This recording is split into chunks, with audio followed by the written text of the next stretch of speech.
श्री कृष्ण गोविंद हरे मुरारी, हे नाथ नारायण वासुदेवा। जय श्री कृष्णा, राधे राधे। आप सभी का हमारे YouTube चैनल पर बहुत बहुत स्वागत है। आइए सुनते भादो मास की कथा श्री भागवत महापुराण से अध्याय 1। कृष्णं नारायणं वन्दे, कृष्णं वन्दे ब्रजप्रियं, कृष्णं द्वैपायनं वन्दे, कृष्णं वन्दे पृथासुतम्। अथ प्रथमो अध्याय।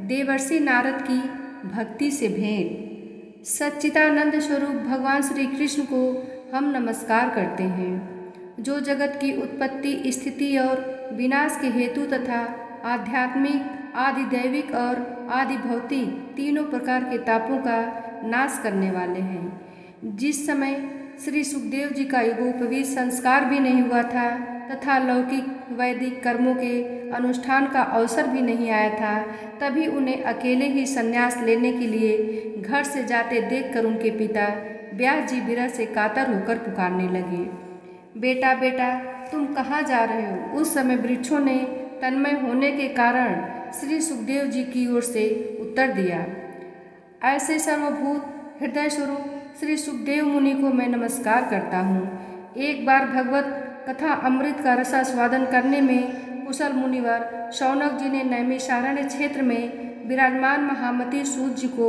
नमस्कार करके उनसे पूछा। शौनक जी बोले, सूत जी, आपका ज्ञान अज्ञान अंधकार को नष्ट करने के लिए करोड़ों सूर्यों के समान है।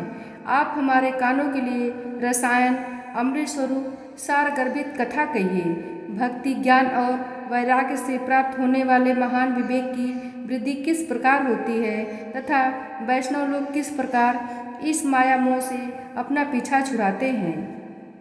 इस घोर कलिकाल में जीव प्रायः आसुरी स्वभाव के हो गए हैं।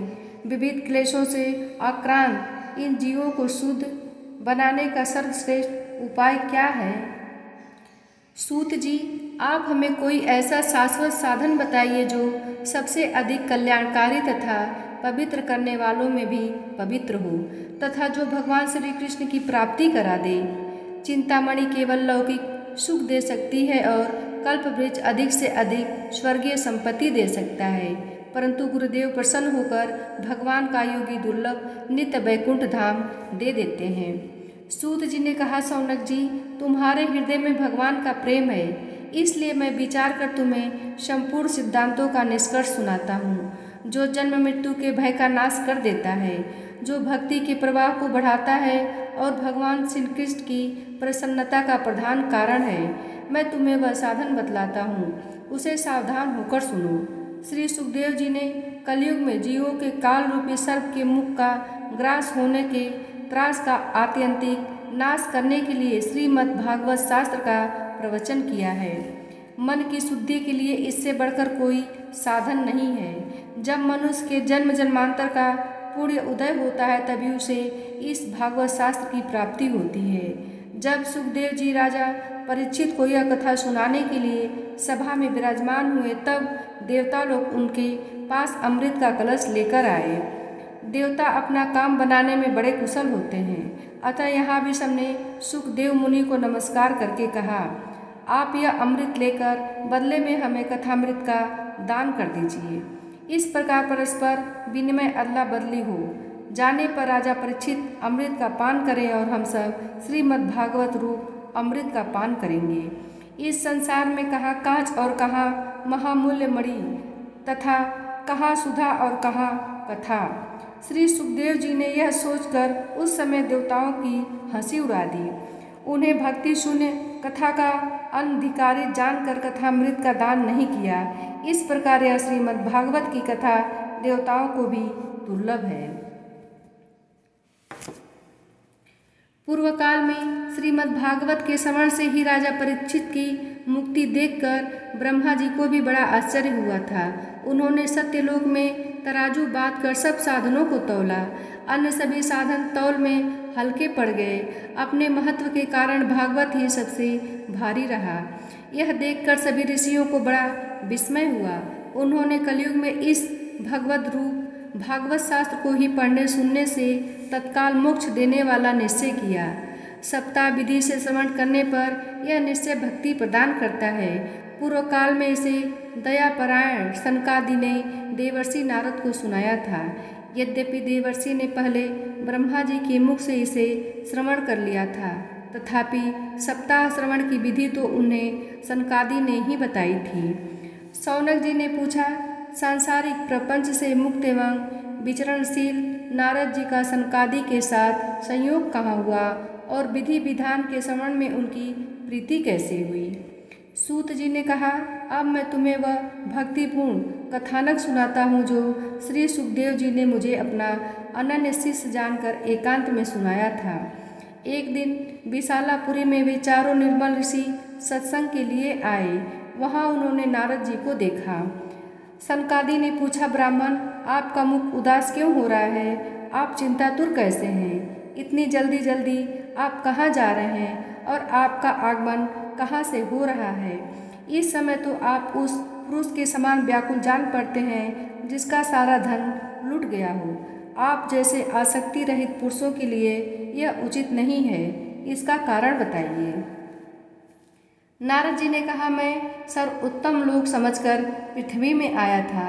यहाँ पुष्कर, प्रयाग, काशी, गोदावरी, नासिक, हरिद्वार, कुरुक्षेत्र, श्रीरंग और सेतुबंध आदि कई तीर्थों में मैं इधर उधर विचरता रहा, किंतु मुझे कहीं भी मन को संतोष देने वाली शांति नहीं मिली। इस समय अधर्म के सहायक कलयुग ने सारी पृथ्वी को पीड़ित कर रखा है। अब यहाँ सत्य, तप, शौच, बाहर भीतर की पवित्रता, दया, दान आदि कुछ भी नहीं है। बेचारे जीव केवल अपना पेट पालने में लगे हुए हैं। वे असत्यभाषी, आलसी, मंदबुद्धि, भाग्यहीन, उपद्रवग्रस्त हो गए हैं। जो साधु संत कहे जाते हैं वे पूरे पाखंडी हो गए हैं। देखने में तो वे विरक्त हैं, किंतु स्त्री धन आदि सभी का परिग्रह करते हैं। घरों में स्त्रियों का राज्य है। साले सलाहकार बने हुए हैं। लोभ से लोग कन्या विक्रय करते हैं और स्त्री पुरुषों में कलह मचा रहता है। महात्माओं के आश्रम, तीर्थ और नदियों पर यौनों भी धर्मियों का अधिकार हो गया है। उन दुष्टों ने बहुत से देवालय भी नष्ट कर दिए हैं। इस समय यहाँ न कोई योगी है, न सिद्ध है, न ज्ञानी है और न सत्कर्म करने वाला ही है। सारे साधन इस समय कली रूप दावानल से जलकर भस्म हो गए हैं। इस कलयुग में सभी देशवासी बाजारों में अन्न बेचने लगे हैं। ब्राह्मण लोग पैसा लेकर वेद पढ़ाते हैं और स्त्रियां वैश्यावृत्ति से निर्वाह करने लगी हैं। इस तरह कलयुग के दोष देखता और पृथ्वी पर विचरता हुआ मैं यमुना जी के तट पर पहुंचा, जहां भगवान श्री कृष्ण की अनेकों लीलाएं हो चुकी हैं। मुनिवरों सुनिए, वहां मैंने एक बड़ा आश्चर्य देखा। वहां एक युवती स्त्री खिन्न मन से बैठी थी। उसके पास दो वृद्ध पुरुष अचेत अवस्था में पड़े जोर जोर से सांस ले रहे थे। वह तरुणी उनकी सेवा करती हुई कभी उन्हें चेत कराने का प्रयत्न करती और कभी उनके आगे रोने लगती थी। वह अपने शरीर के रक्षक परमात्मा को दसों दिशाओं में देख रही थी। उसके चारों ओर सैकड़ों स्त्रियां उसे पंखा झल रही थीं और बार बार समझाती जाती थीं। दूर से यह सब चरित्र देखकर मैं कौतूहलवश उसके पास चला गया। मुझे देखकर वह युवती खड़ी हो गई और बड़ी व्याकुल होकर कहने लगी। युवती ने कहा, अजी महात्मा जी, क्षण भर ठहर जाइए और मेरी चिंता को भी नष्ट कर दीजिए। आपका दर्शन तो संसार के सभी पापों को सर्वथा नष्ट कर देने वाला है। आपके वचनों से मेरे दुख की भी बहुत कुछ शांति हो जाएगी। मनुष्य का जब बड़ा भाग्य होता है तभी आपके दर्शन हुआ करते हैं। नारद जी कहते हैं, तब मैंने उस स्त्री से पूछा, देवी तुम कौन हो? ये दोनों पुरुष तुम्हारे क्या होते हैं और तुम्हारे पास ये कमल नयनी देवियाँ कौन हैं? तुम हमें विस्तार से अपने दुख का कारण बताओ। युवती ने कहा, मेरा नाम भक्ति है। ये ज्ञान और वैराग्य नामक मेरे दो पुत्र हैं। समय के फेर से ही ये ऐसे जर्जर हो गए हैं। ये देवियाँ गंगा जी आदि नदियाँ हैं। ये सब मेरी सेवा करने के लिए ही आई हैं। इस प्रकार साक्षात देवियों के द्वारा सेवित होने पर भी मुझे सुख शांति नहीं है। तपोधन, अब ध्यान देकर मेरा वृत्तांत सुनिए। मेरी कथा वैसे तो प्रसिद्ध है, फिर भी उसे सुनकर आप मुझे शांति प्रदान करें। मैं द्रविड़ देश में उत्पन्न हुई, कर्नाटक में बढ़ी, कहीं कहीं महाराष्ट्र में सम्मानित हुई, किंतु गुजरात में मुझको बुढ़ापे ने आ घेरा। वहाँ घोर कलयुग के प्रभाव से पाखंडियों ने मुझे अंग भंग कर दिया। चिरकाल तक यह अवस्था होने के कारण मैं अपने पुत्रों के साथ दुर्बल और निस्तेज हो गई। अब जब से मैं वृंदावन आई, तब से पुनः परम सुंदरी स्वरूपवती नवयुवती हो गई हूँ, किंतु सामने पड़े हुए ये दोनों मेरे पुत्र थके मांदे दुखी हो रहे हैं। अब मैं यह स्थान छोड़कर अन्यत्र जाना चाहती हूँ। ये दोनों बूढ़े हो गए हैं, इसी दुखी से मैं दुखी हूँ। मैं तरुणी क्यों और ये दोनों मेरे पुत्र बूढ़े क्यों? हम तीनों साथ साथ रहने वाले हैं, फिर यह विपरीतता क्यों? होना तो यह चाहिए कि माता बूढ़ी हो और पुत्र तरुण। इसी से मैं आश्चर्यचकित चित्त से अपनी इस अवस्था पर शोक करती रहती हूँ। आप परम बुद्धिमान एवं योग निधि हैं, इसका क्या कारण हो सकता है, बताइए। नारद जी ने कहा, साध्वी, मैं अपने हृदय में ज्ञान दृष्टि से तुम्हारे संपूर्ण दुख का कारण देखता हूँ। तुम्हें विषाद नहीं करना चाहिए, श्री हरि तुम्हारा कल्याण करेंगे। सूत जी कहते हैं, मुनिवर, नारद जी ने एक क्षण में ही उसका कारण जानकर कहा। नारद जी ने कहा, देवी, सावधान होकर सुनो, यह दारुण कलयुग है। इसी से इस समय सदाचार, योग मार्ग और तप आदि सभी लुप्त हो गए हैं। लोग सट्टा और दुष्कर्म में लगकर अघासुर बन रहे हैं। संसार में जहाँ देखो वहीं सत्पुरुष दुख से म्लान है और दुष्ट सुखी हो रहे हैं। इस समय जिस बुद्धिमान पुरुष का धैर्य बना रहे, वह ही बड़ा ज्ञानी पंडित है। पृथ्वी क्रमशः प्रतिवर्ष शेष जी के लिए भार रूप होती जा रही है। अब यह छूने योग्य तो क्या, देखने योग्य भी नहीं रह गई है, और न इसमें कहीं मंगल ही दिखाई देता है। अब किसी को पुत्रों के साथ तुम्हारा दर्शन भी नहीं होता। विषयानुराग के कारण अंधे बने हुए जीवों से उपक्षित होकर तुम जर्जर हो रही हो। वृंदावन के संयोग से तुम फिर नवीन तरुणी हो गई हो। अतः यह वृंदावन धाम धन्य है, जहाँ भक्ति सर्वत्र नृत्य करती है, परंतु तुम्हारे इन दोनों पुत्रों का यहाँ कोई ग्राहक नहीं है, इसलिए इनका बुढ़ापा नहीं छूट रहा है। यहाँ इनको कुछ आत्मसुख, भगवत स्पर्श जनित आनंद की प्राप्ति होने के कारण ये सोते से जान पड़ते हैं। भक्ति ने कहा, राजा परीक्षित ने इस पापी कलयुग को क्यों रहने दिया? इसके आते ही सब वस्तुओं का सार न जाने कहाँ चला गया। करुणामय श्री हरि से भी यह अधर्म कैसे देखा जाता है? मुझे मेरा यह संदेह दूर कर दीजिए। आपके वचनों से मुझे बड़ी शांति मिली है। नारद जी ने कहा, बाले, यदि तुमने पूछा है तो प्रेम से सुनो। कल्याणी, मैं तुम्हें सब बताऊंगा और तुम्हारा दुख दूर हो जाएगा। जिस दिन भगवान श्री कृष्ण इस भूलोक को छोड़कर अपने परम धाम को पधारे, उसी दिन से यहाँ संपूर्ण साधनों में बाधा डालने वाला कलयुग आ गया। दिग्विजय के समय राजा परीक्षित की दृष्टि पड़ने पर कलयुग दीन के समान उनकी शरण में आया। भ्रमर के समान सारग्राही राजा ने यह निश्चय किया कि इसका वध मुझे नहीं करना चाहिए, क्योंकि जो फल तपस्या, योग एवं समाधि से भी नहीं मिलता, कलयुग में वही फल श्री हरि के कीर्तन से ही भली भांति मिल जाता है। इस प्रकार सारहीन होने पर भी उसे एक ही दृष्टि से सारयुग देखकर उन्होंने कलयुग में उत्पन्न होने वाले जीवों के सुख के लिए ही इसे रहने दिया था। इस समय लोगों के कुकर्म में प्रवृत्त होने के कारण सभी वस्तुओं का सार निकल गया है और पृथ्वी के सारे पदार्थ बीजहीन भूसी के समान हो गए हैं। ब्राह्मण केवल अन्न धन आदि के लोभवश घर घर एवं जन जन को भागवत की कथा सुनाने लगे हैं, इसलिए कथा का सार चला गया है। तीर्थों में नाना प्रकार के अत्यंत घोर कर्म करने वाले नास्तिक और नारकी पुरुष भी रहने लगे हैं, इसलिए तीर्थों का भी प्रभाव जाता रहा। जिनका चित्त निरंतर काम, क्रोध, महान लोभ और तृष्णा से तपता रहता है, वे भी तपस्या का ढोंग करने लगे हैं, इसलिए तप का भी सार निकल गया। मन पर काबू न होने के कारण तथा लोभ, दम और पाखंड का आश्रय लेने के कारण एवं शास्त्र का अभ्यास न करने से ध्यान कोश योग का फल मिट गया है। पंडितों की यह दशा है कि वे अपनी स्त्रियों के साथ पशु की तरह रमण करते हैं। उनमें संतान पैदा करने की ही कुशलता पाई जाती है। मुक्ति साधन में वे सर्वथा अकुशल हैं। संप्रदायानुसार प्राप्त हुई वैष्णवता भी कहीं देखने में नहीं आती। इस प्रकार जगह जगह सभी वस्तुओं का सार लुप्त हो गया है। यह तो इस युग का स्वभाव ही है, इसमें किसी का दोष नहीं है। इसी से पुंडरीकाक्ष भगवान बहुत समीप रहते हुए भी यह सब सह रहे हैं। सूत जी कहते हैं, शौनक जी, इस प्रकार देवर्षि नारद के वचन सुनकर भक्ति को बड़ा आश्चर्य हुआ। फिर उसने जो कुछ कहा उसे सुनिए। भक्ति ने कहा, देवर्षि आप धन्य हैं। मेरा बड़ा सौभाग्य था जो आपका समागम हुआ। संसार में साधुओं का दर्शन ही समस्त सिद्धियों का परम कारण है। आपका केवल एक बार का उपदेश धारण करके कथा युद्धु कुमार प्रहलाद ने माया पर विजय प्राप्त कर ली थी। दो ने भी आपकी कृपा से ही ध्रुवपद प्राप्त किया था।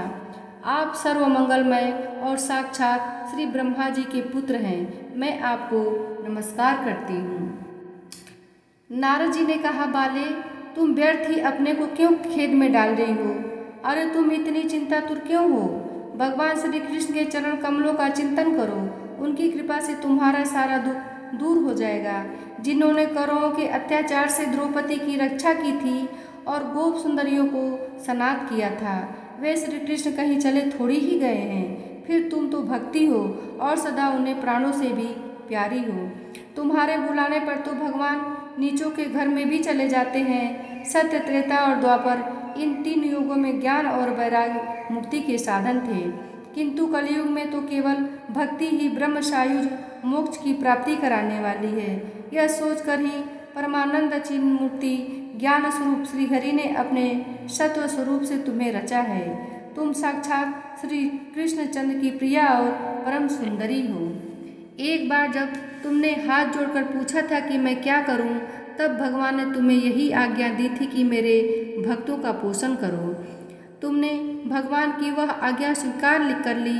इससे तुम पर श्रीहरि बहुत प्रसन्न हुए और तुम्हारी सेवा करने के लिए मुक्ति को तुम्हें दासी के रूप में दे दिया और इन ज्ञान वैराग्य को पुत्रों के रूप में। तुम अपने साक्षात स्वरूप से वैकुंठ धाम में ही भक्तों का पोषण करती हो। भूलोक में तो तुमने उनकी पुष्टि के लिए केवल छाया रूप धारण कर रखा है। तब तुम मुक्ति, ज्ञान और वैराग्य को साथ लिए पृथ्वी तल पर आई और सतयुग से द्वापर पर्यंत बड़े आनंद से रही। कलयुग में तुम्हारी दासी मुक्ति पाखंड रूप रोग से पीड़ित होकर क्षीण होने लगी थी, इसलिए वह तो तुरंत ही तुम्हारी आज्ञा से वैकुंठ लोक को चली गई। इस लोक में भी तुम्हारे स्मरण करने से ही वह आती है और फिर चली जाती है, किंतु इन ज्ञान वैराग्य को तुमने पुत्र मानकर अपने पास ही रख छोड़ा है। फिर भी कलयुग में इनकी उपेक्षा होने के कारण तुम्हारे ये पुत्र उत्साहहीन और वृद्ध हो गए हैं। फिर भी तुम चिंता न करो, मैं इनके नवजीवन का उपाय सोचता हूँ। सुमुखी, कली के समान कोई भी युग नहीं है। इस युग में मैं तुम्हें घर घर में प्रत्येक पुरुष के हृदय में स्थापित कर दूंगा। देखो, अन्य सब धर्मों को दबाकर और भक्ति विषयक महोत्सवों को आगे रखकर यदि मैंने लोक में तुम्हारा प्रचार न किया तो मैं श्री हरि का दास नहीं। इस कलयुग में जो जीव तुमसे युक्त होंगे वे पापी होने पर भी बेखटके भगवान श्री कृष्ण के अभय धाम को प्राप्त होंगे। जिनके हृदय में निरंतर प्रेम रूपणी भक्ति निवास करती है, वे शुद्धांतकरण से पुरुष स्वप्न में भी यमराज को नहीं देखते। जिनके हृदय में भक्ति महारानी का निवास है, उन्हें प्रेत, पिशाच, राक्षस या दैत्य आदि स्पर्श करने में भी समर्थ नहीं हो सकते। तप, वेदाध्ययन, ज्ञान और कर्म आदि किसी भी साधन से भगवान वश में नहीं किए जा सकते। वे केवल भक्ति से ही वशीभूत होते हैं। इसमें गोपीजन प्रमाण है। मनुष्यों का सहस्रों जन्म के पुण्य प्रताप से भक्ति में अनुराग होता है। कलयुग में केवल भक्ति ही सार है। भक्ति से तो साक्षात श्री कृष्णचंद्र सामने उपस्थित हो जाते हैं। जो लोग भक्ति से द्रोह करते हैं वे तीनों लोकों में दुख ही दुख पाते हैं। पूर्व काल में भक्त का तिरस्कार करने वाले दुर्वासा ऋषि को बड़ा कष्ट उठाना पड़ा था। बस व्रत, तीर्थयोग, तप और ज्ञान चर्चा आदि बहुत से साधनों की कोई आवश्यकता नहीं है। एकमात्र भक्ति ही मुक्ति देने वाली है। सूत जी कहते हैं, इस प्रकार नारद जी के निर्णय किए हुए अपने महात्म्य को सुनकर भक्ति के सारे अंग पुष्ट हो गए और वे उनसे कहने लगी। भक्ति ने कहा, नारद जी आप धन्य हैं, आपकी मुझ में निश्चल प्रीति है, मैं सदा आपके हृदय में रहूंगी, कभी आपको छोड़कर नहीं जाऊंगी। साधु आप बड़े कृपालु हैं, आपने क्षण भर में ही मेरा सारा दुख दूर कर दिया, किंतु अभी मेरे पुत्रों में चेतना नहीं आई है, आप इन्हें शीघ्र ही सचेत कर दीजिए, जगा दीजिए। सूत जी कहते हैं, भक्ति के ये वचन सुनकर नारद जी को बड़ी करुणा आई और वे उन्हें हाथ से हिला डुलाकर जगाने लगे।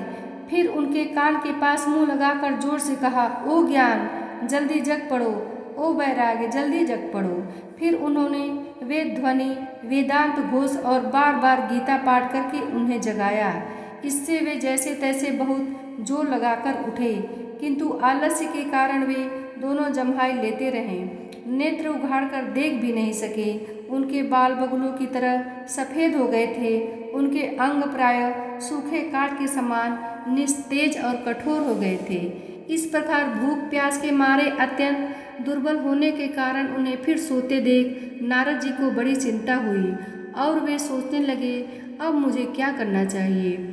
इनकी यह नींद और इससे भी बढ़कर इनकी वृद्धा अवस्था कैसे दूर हो। शौनक जी इस प्रकार चिंता करते करते वे भगवान का स्मरण करने लगे। उसी समय यह आकाशवाणी हुई कि मुने खेद मत करो, तुम्हारा यह उद्योग निसंदेह सफल होगा। देवर्षि इसके लिए तुम एक सत्कर्म करो, वह कर्म तुम्हें संत शिरोमणि महानुभाव बताएंगे। उस सत्कर्म का अनुष्ठान करते ही क्षण भर में इनकी नींद और वृद्धा अवस्था चली जाएगी तथा सर्वत्र भक्ति का प्रसार होगा। यह आकाशवाणी वहाँ सभी को साफ साफ सुनाई दी। इससे नारद जी को बड़ा विस्मय हुआ और वे कहने लगे, मुझे तो इसका कुछ आशय समझ में नहीं आया। नारद जी बोले, इस आकाशवाणी ने भी गुप्त रूप में ही बात कही है, यह नहीं बताया कि वह कौन सा साधन किया जाए जिससे इनका कार्य सिद्ध हो। वे संत न जाने कहाँ मिलेंगे और किस प्रकार उस साधन को बताएंगे।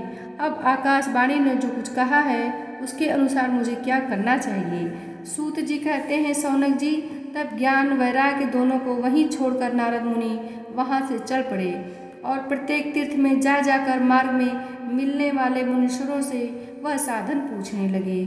उनकी उस बात को सुनते तो सब थे, किंतु उसके विषय में कोई कुछ भी निश्चित उत्तर न देता। किन्हीं ने उसे असाध्य बताया, कोई बोले इसका ठीक ठीक पता लगाना ही कठिन है, कोई सुनकर चुप रह गए और कोई तो अपनी अवज्ञा होने के भय से बात को टाल टूल कर खिसक गए। त्रिलोकी में महान आश्चर्यजनक हाहाकार मच गया। लोग आपस में कानाफूसी करने लगे। भाई जब वेद ध्वनि, वेदांत घोष और बार बार गीता पाठ सुनाने पर भी भक्ति, ज्ञान और वैराग्य ये तीनों नहीं जगाए जा सके, तब और कोई उपाय नहीं है। स्वयं योगी राज नारद को भी जिसका ज्ञान नहीं है उसे दूसरे संसारी लोग कैसे बता सकते हैं। इस प्रकार जिन जिन ऋषियों से इसके विषय में पूछा गया, उन्होंने निर्णय करके यही कहा कि यह बात दुस्साध्य ही है। तब नारद जी बहुत चिंतातुर हुए और बद्रीवन में आए। ज्ञान वैराग्य को जगाने के लिए वहाँ उन्होंने यह निश्चय किया कि मैं तप करूँगा। इसी समय उन्हें अपने सामने करोड़ों सूर्यों के समान तेजस्वी सनकादि मुनीश्वर दिखाई दिए। उन्हें देखकर वे मुनिश्रेष्ठ कहने लगे। नारद जी ने कहा, महात्माओं, इस समय बड़े भाग्य से मेरा आप लोगों के साथ समागम हुआ है। आप मुझ पर कृपा करके शीघ्र ही वह साधन बताइए। आप सभी लोग बड़े योगी, बुद्धिमान और विद्वान हैं। आप देखने में 5 वर्ष के बालक से जान पड़ते हैं, किंतु हैं पूर्वजों के भी पूर्वज। आप लोग सदा वैकुंठ धाम में निवास करते हैं, निरंतर हरि कीर्तन में तत्पर रहते हैं, भगवत लीला अमृत का रसास्वादन कर सदा उसी में उन्मत्त रहते हैं और एकमात्र भगवत कथा ही आपकी जीवन का आधार है। हरि शरणम, भगवान ही हमारे रक्षक हैं। यह वाक्य मंत्र सर्वदा आपके मुख में रहता है। इसी से काल प्रेरित वृद्धा अवस्था भी आपको बाधा नहीं पहुंचाती। पूर्व काल में आपके भ्रूभंग मात्र से भगवान विष्णु के द्वारपाल जय और विजय तुरंत पृथ्वी पर गिर पड़ गए थे और फिर आपकी ही कृपा से उन्हें पुनः वैकुंठ लोक पहुँच गए। धन्य है, इस समय आपका दर्शन बड़े सौभाग्य से ही हुआ है। मैं बहुत दीन हूँ और आप लोग स्वभाव से ही दयालु हैं, इसलिए मुझ पर आपको अवश्य कृपा करनी चाहिए। बताइए, आकाशवाणी ने जिसके विषय में कहा वह कौन सा साधन है और मुझे किस प्रकार उसका अनुष्ठान करना चाहिए? आप इसका विस्तार से वर्णन कीजिए। भक्ति, ज्ञान और वैराग्य को किस प्रकार सुख मिल सकता है और किस तरह इनकी प्रेम पूर्वक सब वर्णों में प्रतिष्ठा की जा सकती है? सनकादि ने कहा, देवर्षि, आप चिंता न करें, मन में प्रसन्न हूँ। उनके उद्धार का एक सरल उपाय पहले से ही विद्यमान है। नारद जी, आप धन्य हैं, आप विरक्तों के शिरोमणि हैं, श्री कृष्णदासों के शाश्वत पथ प्रदर्शक एवं भक्ति योग के भास्कर हैं। आप भक्ति के लिए जो उद्योग कर रहे हैं, यह आपके लिए कोई आश्चर्य की बात समझनी चाहिए। भगवान के भक्त के लिए तो भक्त की सम्यक स्थापना करना सदा उचित ही है। ऋषियों ने संसार में अनेकों मार्ग प्रकट किए हैं, किंतु वे सभी कष्ट साध्य और परिणाम में प्रायः स्वर्ग की प्राप्ति कराने वाले हैं। अभी तक भगवान की प्राप्ति कराने वाला मार्ग तो गुप्त ही रहा है। उसका उपदेश करने वाला पुरुष प्रायः भाग्य से ही मिलता है।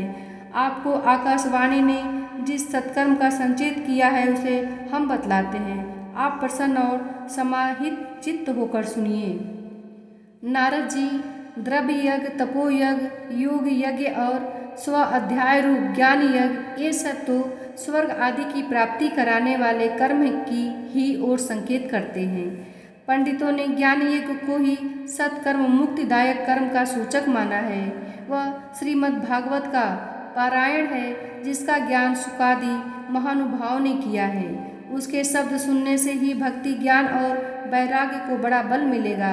इससे ज्ञान वैराग्य का कष्ट मिट जाएगा और भक्ति को आनंद मिलेगा। सिंह की गर्जना सुनकर जैसे भेड़िए भाग जाते हैं, उसी प्रकार श्रीमद् भागवत की ध्वनि से कलयुग के सारे दोष नष्ट हो जाएंगे। तब प्रेम रस प्रवाहित करने वाली भक्ति, ज्ञान और वैराग्य को साथ लेकर प्रत्येक घर में और व्यक्ति के हृदय में क्रीड़ा करेगी। नारद जी ने कहा, मैंने वेद वेदांत की ध्वनि और गीता पाठ करके उन्हें बहुत जगाया, किंतु फिर भी भक्ति, ज्ञान और वैराग्य ये तीनों नहीं जगे। ऐसी स्थिति श्रीमद् भागवत सुनाने से वे कैसे जागेंगे?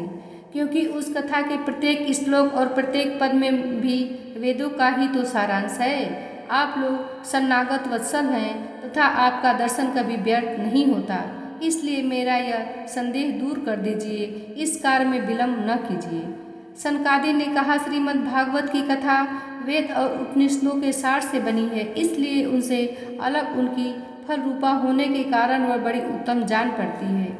जिस प्रकार रस वृक्ष की जड़ से लेकर शाखा पर्यंत रहता है, किंतु इस स्थिति में उसका आशा स्वादन नहीं किया जा सकता, वही जब अलग होकर फल के रूप में आ जाता है तब संसार में सभी को प्रिय लगने लगता है। दूध में घी रहता ही है, किंतु उस समय उसका अलग स्वाद नहीं मिलता, वही जब उससे अलग हो जाता है तब देवताओं के लिए भी स्वादवर्धक हो जाता है। खाड़ ईख की ओर, छोर और बीच में भी व्याप्त रहती है, तथापि अलग होने पर उसकी कुछ और ही मिठास होती है। ऐसी ही यह भागवत की कथा है। यह भागवत पुराण वेदों के समान है। श्री व्यास ने इसे भक्ति, ज्ञान और वैराग्य की स्थापना के लिए प्रकाशित किया है। पूर्व काल में जिस समय वेद वेदांत के परगामी और गीता की भी रचना करने वाले भगवान वासुदेव खिन्न होकर अज्ञान समुद्र में गोते खा रहे थे, उस समय आपने ही उन्हें 4 श्लोकों में इसका उपदेश किया था। उसे सुनते ही उनकी सारी चिंता दूर हो गई थी। फिर इसमें आपको आश्चर्य क्यों हो रहा है जो आप हमसे प्रश्न कर रहे हैं? आपको उन्हें शोक और दुख का विनाश करने वाला श्रीमद् भागवत पुराण ही सुनाना चाहिए। नारद जी ने कहा, महानुभाव, आपका दर्शन जीव के संपूर्ण पापों को तत्काल नष्ट कर देता है। जो संसार स्वरूप दुख रूप दावानल से तपे हुए हैं, उन पर शीघ्र ही शांति की वर्षा करता है। आप निरंतर शेष जी से सहस्र मुखों से गाए हुए भगवत कथा अमृत का ही पान करते रहते हैं। मैं प्रेम लक्षणा भक्ति का प्रकाश करने के उद्देश्य से आपकी शरण लेता हूँ। जब अनेकों जन्मों के संचित पुण्य पुंज का उदय होने से मनुष्य को सत्संग मिलता है, तब वह उसके अज्ञान जनित मोह और मद रूप अंधकार का नाश करके विवेक उदय होता है।